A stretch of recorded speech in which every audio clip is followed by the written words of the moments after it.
Alors, bienvenue à tous et à toutes dans ce webinaire autour du lancement de l'épuisomètre parental, qui est un outil que nous avons construit et que nous allons vous présenter. Mais avant, on va vous parler un petit peu plus de l'association Vacances Ouvertes en deux petits mots. Est-ce que déjà tout le monde voit bien le PowerPoint, si tu veux bien, Cécile? Là, je viens de partager. Est-ce que tout c'est OK? Oui, Peut-être, ouais, je vois des petits pouces qui se lèvent, c'est super. on le voit bien, donc normalement c'est bon.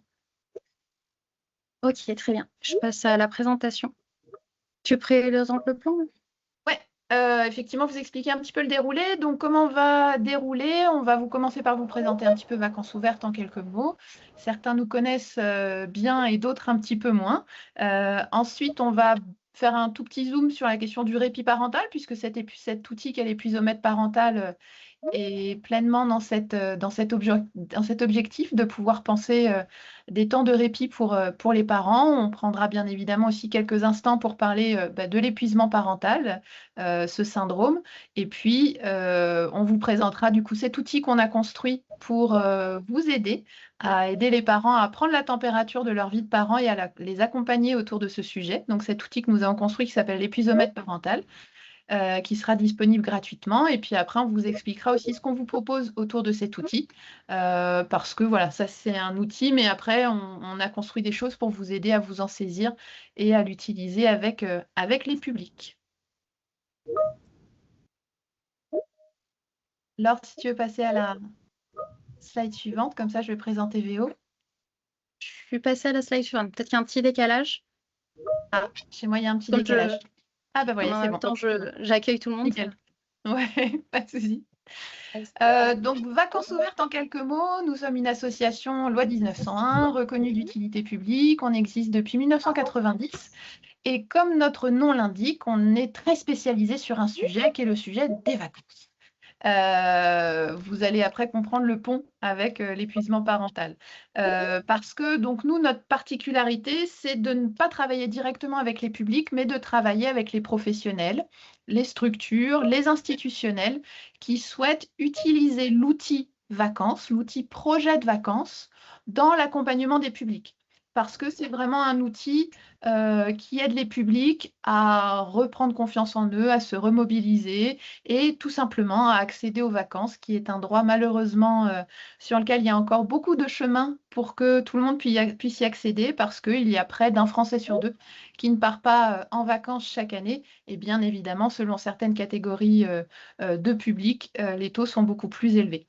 Donc nous, concrètement, qu'est-ce qu'on fait? On travaille avec donc des professionnels, des structures et des institutionnels pour les aider à utiliser cet outil qu'est le projet vacances. Et on les soutient de plusieurs façons.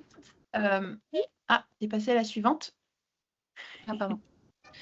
Je suis même passée loin, c'est la souris qui est dégonée. Vas-y. On les soutient de plusieurs façons, à la fois dans l'accompagnement qu'on peut avoir de manière individuelle avec eux, mais aussi autour de dynamiques de territoire, à travailler en réseau, en partenariat sur des dynamiques de mutualisation. Donc, nos axes de travail avec ces professionnels, qu'ils soient salariés ou bénévoles, c'est le conseil et l'accompagnement, vraiment pour les aider à voir comment ils peuvent utiliser cet outil qu'est le projet vacances, l'intégrer dans leur pratique et l'intégrer de la manière la plus fluide possible pour que ce soit confortable dans l'usage, que ce ne soit pas trop chronophage, mais aussi que du coup, ils puissent vraiment ajuster en fonction des objectifs qu'ils se donnent dans l'utilisation de cet outil dans l'accompagnement des publics, qu'ils puissent vraiment ajuster leur pratique pour faciliter l'atteinte de ces objectifs. Donc ça, c'est le volet conseil et accompagnement qui s'appuie aussi sur un partenariat que nous avons avec l'Agence nationale des chèques vacances, qui nous permet du coup de pouvoir apporter un soutien financier également. Le nerf de la guerre, c'est toujours utile. Donc concrètement, ça peut être une mission locale, une structure du réseau information jeunesse, tout ce qui est du champ de la protection de l'enfance, mais aussi les centres sociaux, les espaces de vie sociale, des structures qui sont liées au handicap, qui sont liées aux demandeurs d'asile, mais aussi des communes, des intercos, des départements, des régions, des CAF qui ont envie de se saisir de cet outil-là, et on va les accompagner dans la manière de pouvoir mettre ça dans la façon la plus spécifique et adaptée à leurs besoins. C'est pour ça qu'en plus du conseil et de l'accompagnement, on a aussi deux autres axes d'action que sont les études et recherches et la formation. Donc j'en profite pour me présenter, je suis Cécile et moi je m'occupe de toutes les questions de formation chez Vacances Ouvertes parce que nous sommes aussi organisme de formation pour justement mutualiser ces pratiques, mutualiser les bonnes astuces, mutualiser les facilitateurs auprès de ceux qui veulent se saisir de cet outil. Parce qu'on a la très grande chance du coup d'animer un réseau national. En 2025, c'est par exemple plus de 683 projets que nous avons soutenus, ce qui représente à peu près 22 500 personnes, des parents, des enfants, des jeunes, des seniors, des personnes en situation de handicap, qui ont été soutenues dans le cadre de nos appels à projets. Et du coup, on a la très grande chance d'accompagner la diversité de ces projets et du coup de pouvoir observer, écouter, accompagner ces professionnels dans la façon dont ils accompagnent les publics. Et de ce fait, on observe et on capitalise pas mal de choses au niveau de leurs pratiques. Mais et qu'on essaye du coup de remettre à disposition, notamment dans nos formations, mais pas que. Mais également, on est vraiment un laboratoire d'innovation sociale. Par ce lien qu'on a avec notre réseau, on entend, on observe, on est à l'écoute des besoins, des difficultés que les professionnels et les structures peuvent rencontrer. Et on essaye toujours d'aller un petit peu plus loin dans la compréhension, mais aussi dans le fait de leur apporter des solutions. Et c'est là où le pôle études et recherches intervient beaucoup aussi dans la compréhension des phénomènes, dans l'étude des phénomènes, mais aussi dans la construction d'outils et de ressources pour aider les professionnels dans leur pratique. Pour vous donner un ordre d'idée en quelques mots, on travaille actuellement beaucoup autour du besoin de trouver des hébergeurs qui soient engagés dans l'accueil bienveillant des publics et dans la diversité des besoins des publics. Et du coup, par exemple, eh bien, on travaille sur des territoires, par exemple dans les Charentes en ce moment, à créer des ponts entre des professionnels du tourisme et les professionnels de la solidarité qui accompagnent les publics dans une dynamique de vacances. De la même façon, on sait que la question de la santé mentale est un enjeu important aujourd'hui, celle des jeunes particulièrement, et du coup, bah, c'est pareil. Dans ce besoin qu'on a observé, on essaye d'accompagner les professionnels et les structures à y répondre par l'identification d'outils, par la mise à disposition de ces outils pour les professionnels. Et vous voyez, par exemple, bah, moi ce matin, j'ai animé une formation sur la santé mentale des jeunes, voilà, pour aider les professionnels à voir comment accompagner les jeunes par la question vacancière autour de ce sujet-là. Voilà. Et bien évidemment, cette innovation sociale nous a amené au sujet du jour, qui est la question de l'épuisement parental. Et Laure va vous expliquer un petit peu plus justement comment on en est arrivé là. Oui, je vais vous raconter un peu l'histoire. Donc, pour nous, cette aventure, elle a commencé en 2016. Donc ça fait déjà 10 ans, et oui, qu'on travaille, sur le sujet du répit parental et plus récemment sur le sujet de l'épuisement parental. Donc en 2016, on a eu, des professionnels de notre réseau, donc comme vous avez compris, des personnes avec lesquelles on travaille en fait régulièrement à Vacances Ouvertes, qui nous ont, fait remonter, que les parents, ils étaient très contents de pouvoir partir, en vacances en famille, mais que bien souvent, ils ne bénéficiaient pas forcément des effets, des vacances. En termes notamment de repos, de détente, de bien-être, de pouvoir aussi découvrir un environnement, découvrir un ailleurs en étant en fait tranquille, on va dire, pour dire les choses très simplement.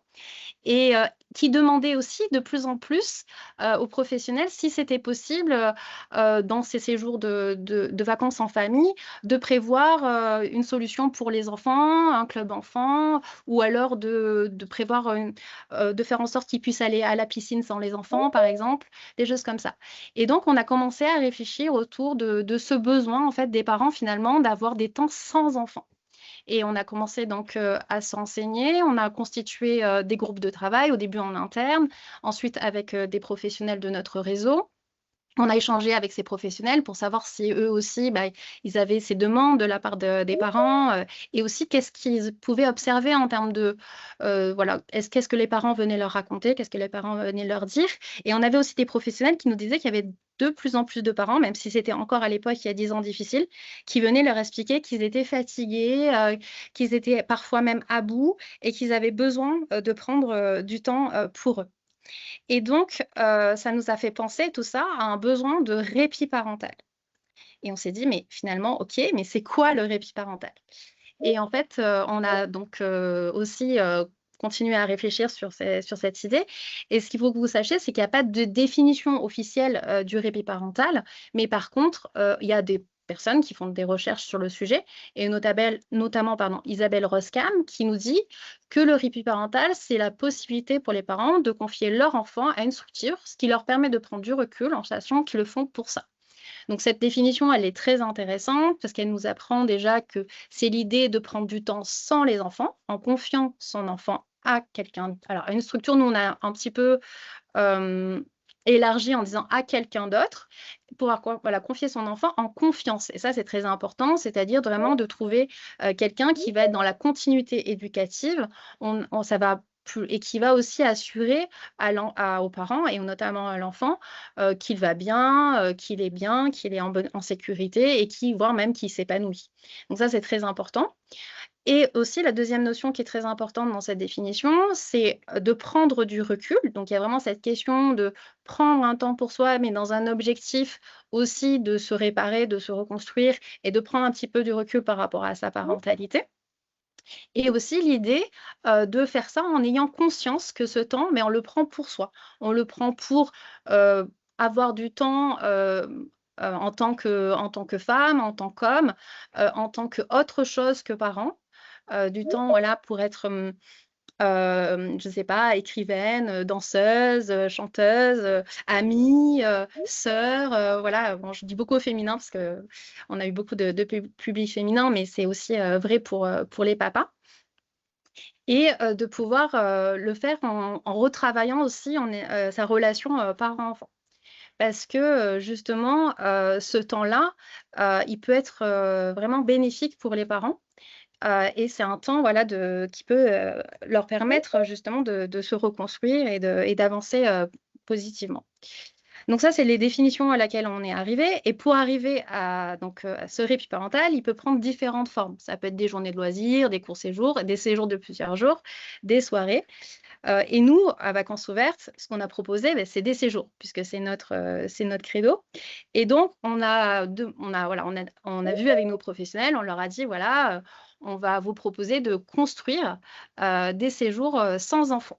Donc, on a fait cette proposition pour pouvoir, en fait, capitaliser sur la mise en œuvre de ce type de séjour, savoir comment les structures fonctionnaient, les professionnels fonctionnaient et les parents fonctionnaient pour pouvoir partir sans les enfants, quels étaient les freins à ce type de séjour, mais aussi quels étaient les effets sur ce type de séjour.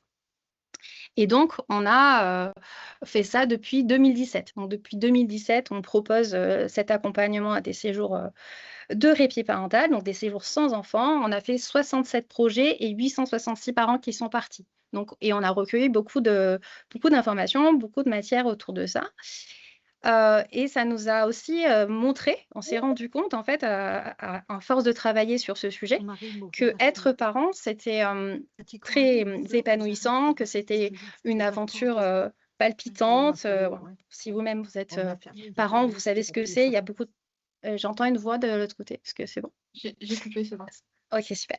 Donc, voilà, être parent, c'est aussi de vivre plein d'aventures, c'est aussi c'est faire grandir un être, l'accompagner vers l'autonomie, ça peut être magnifique, mais ça peut aussi être la source de beaucoup de bouleversements. C'est pour certains parents qui l'expriment, disent que c'est la chose la plus difficile qu'ils aient eu à faire dans leur vie. Ceux qui sont parents aussi le savent ou peuvent le voir aussi, même si on n'est pas parent, on peut le voir à travers les yeux d'autres personnes qui sont elles-mêmes parents, sans compter alors aussi le fait que ça soit très difficile d'être parent, mais aussi que nos sociétés ne sont pas forcément adaptées à la parentalité, donc ça rajoute aussi des difficultés. Et on s'est rendu compte que finalement, on rencontrait de plus en plus de parents qui étaient en fait des parents qui étaient épuisés, fatigués. On avait des retours de professionnels qui nous disaient, en fait, moi j'ai des parents qui viennent me voir pour me dire je ne suis à bout, je n'en peux plus, j'ai vraiment besoin de souffler, de prendre du temps pour moi. Et la parole se libérait au fur et à mesure. Dans ces 10 années, on a eu vraiment un basculement entre des professionnels qui identifiaient ce besoin de la part de leur public à maintenant des parents qui osent un peu plus prendre la parole. Et ce qu'on s'est rendu compte, c'est que ces séjours de répit parental, c'était une solution. Alors, ce n'est pas la seule solution, il y en a d'autres, mais c'était une des solutions possibles pour pouvoir prévenir et lutter contre l'épuisement parental. L'épuisement parental en tant que vraiment syndrome. Donc, les études qui ont été réalisées sur ce syndrome, elles ont été faites en corollaire de l'épuisement professionnel. Donc, on dit parfois burn-out professionnel ou burn-out parental. Nous, on choisit le terme, principalement le terme français, mais c'est pour que vous compreniez bien de quoi on parle. Et donc, ça a été décrit par la littérature scientifique et notamment par Isabelle Roskam et Moira Mikolajak, pardon, qui nous dit donc 4 dimensions dans ce syndrome. Le premier, c'est l'épuisement émotionnel et physique, donc avec un parent qui a le sentiment d'être épuisé, vidé, au bout du rouleau. Donc cet épuisement, il peut se manifester au niveau émotionnel, donc on a le sentiment de ne plus en pouvoir, donc c'est ce que je décrivais tout à l'heure. Cognitif, avec l'impression de ne plus arriver à réfléchir correctement, donc avec une surcharge mentale qui fait que les pensées ne sont plus construites ou physique. Donc avec parfois des parents qui ne sont même plus dans l'incapacité de se lever, qui peuvent rester allongés des journées entières ou qui doivent vraiment faire des efforts surhumains pour pouvoir sortir de leur état de fatigue. On retrouve aussi la distanciation affective avec les enfants. Donc, ce sont des parents qui sont très fatigués à tel point qu'ils n'ont plus du tout d'énergie pour s'investir dans la relation. En tout cas, ils s'investissent uniquement pour le strict minimum en termes d'accompagnement. Ils conduisent les enfants à l'école, par exemple, ils leur préparent à manger, ils font la toilette, le coucher. Donc, on peut observer des comportements assez mécaniques, en fait, de réalisation des activités ou des missions parentales, mais pas plus, il y a une distanciation affective. Ensuite, on a la perte d'épanouissement ou d'efficacité dans le rôle de parent. Donc, c'est bien, on retrouve bien l'idée dans les termes avec cette idée de perte d'épanouissement et d'efficacité et cette question de rôle de parent. Et on appelle aussi parfois la saturation, cette dimension-là. Donc là, en fait, c'est le parent, vraiment, il n'en peut plus d'être parent. Il a le sentiment que c'est trop, qu'il pourra, dès le matin, quand il voit tout ce qu'il a réalisé dans la journée, il se dit non, ce n'est pas possible, je n'y arriverai pas, je ne peux pas et je n'en ai même pas envie, en fait. C'est vraiment, y a plus on ne s'épanouit plus dans ce rôle. On prend plus plaisir à réaliser ce rôle de parent. Et en plus, il y a la quatrième dimension qui a été découverte dans les études plus récentes, c'est le contraste, où on a un parent qui ne se reconnaît plus, en fait, il ne reconnaît plus le parent qu'il est, parce qu'il y a un décalage entre le parent qu'il a été et celui qu'il est aujourd'hui. Et il y a un décalage aussi entre le parent qu'il voudrait être ou qu'il espère être, qu'il essaye d'être, et le parent qu'il est réellement. Voilà. Donc, ça, forcément, quand il arrive à prendre conscience de son comportement, de son attitude ou de sa façon de gérer sa parentalité, ben, ça entraîne des sentiments et notamment la honte. Pour toutes ces dimensions que je viens de vous citer, on va avoir des sentiments qui vont être générés chez les parents. Vous avez la honte dont je viens de parler, vous avez la culpabilité, énormément de parents qui culpabilisent parce que c'est vraiment, ça va à l'encontre de leurs souhaits. Eux, ce qu'ils voudraient, c'est au contraire vivre bien leur parentalité.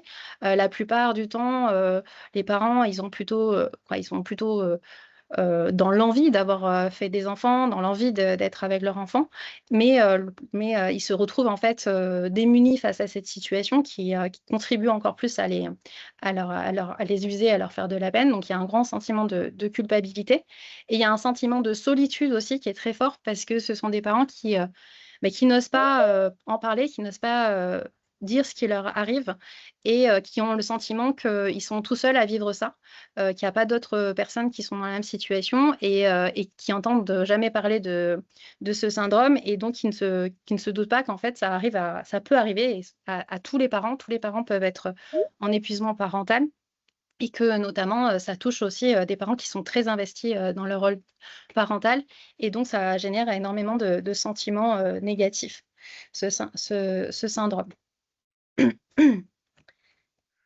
Et donc, est-ce que donc si vous avez pas de questions là-dessus, moi j'en ai même j'ai une question, 2 questions en une, pardon, que j'aimerais vous poser. Je vais vous mettre un petit sondage.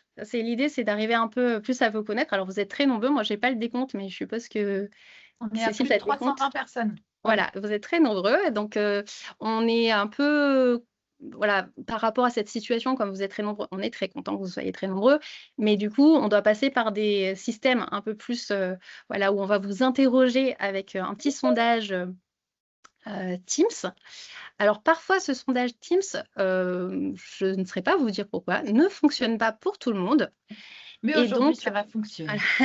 donc alors il y a 2 possibilités. Donc ceux qui arrivent, qui voient le petit sondage, là, je viens de le lancer, il est actif. Donc c'est parmi vos pupilles qui a un besoin de répit parental et vous avez, plusieurs possibilités de réponse. Non, ce n'est pas présent. Oui, on vient m'en parler. Oui, mais c'est moi qui repère le besoin.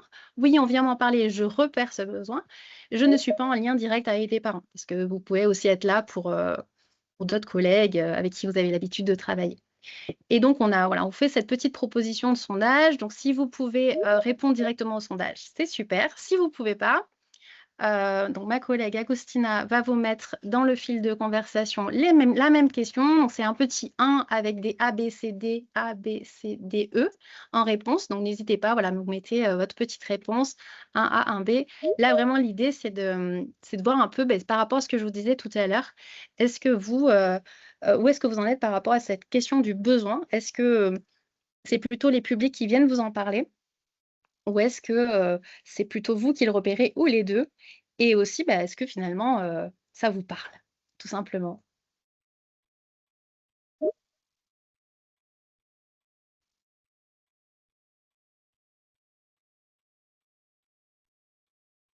Alors est-ce que c'est bon, du coup je vois pas. On voit bien le questionnaire, oui. Tu viens voir bien, d'accord, super. Et Agous, est-ce que tu as pu le mettre dans la conversation? Ouais, super, merci. Voilà, donc n'hésitez pas, je vais répondre moi aussi. Il veut que je réponde moi aussi, je réponds, hein, pour lui faire plaisir. Alors du coup, j'ai les réponses qui s'affichent de mon côté. J'attends un petit peu que. Il y a déjà 175 réponses, donc c'est que ça a marché au moins pour 177 personnes. Donc je suis vraiment, voilà, on est vraiment navrés pour celles que ça marche pas. Alors, pour celles que ça marche pas, vous avez un petit avantage, c'est que vous pouvez mettre un petit mot en plus. Voilà. Je vois que vous êtes très, voilà, comment on peut dire, pas scolaire, en ce moment.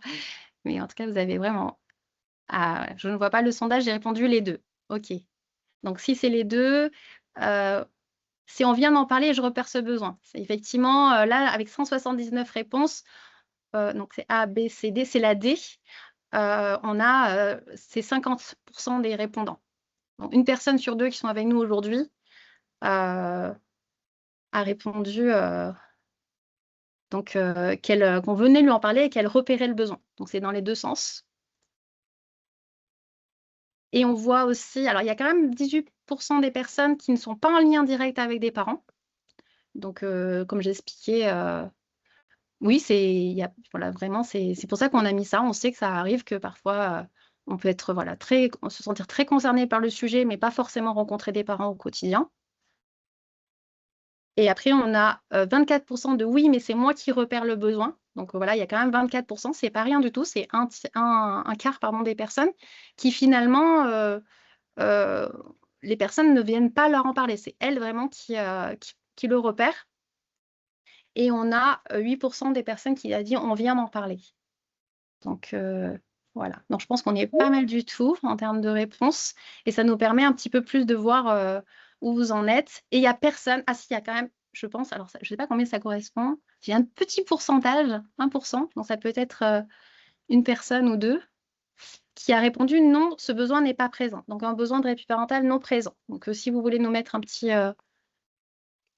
message pour nous expliquer. Je reçois fréquemment des mères qui sont en situation d'épuisement sans l'identifier. Oui, effectivement, mais c'est super, ça nous donne une super accroche pour la suite.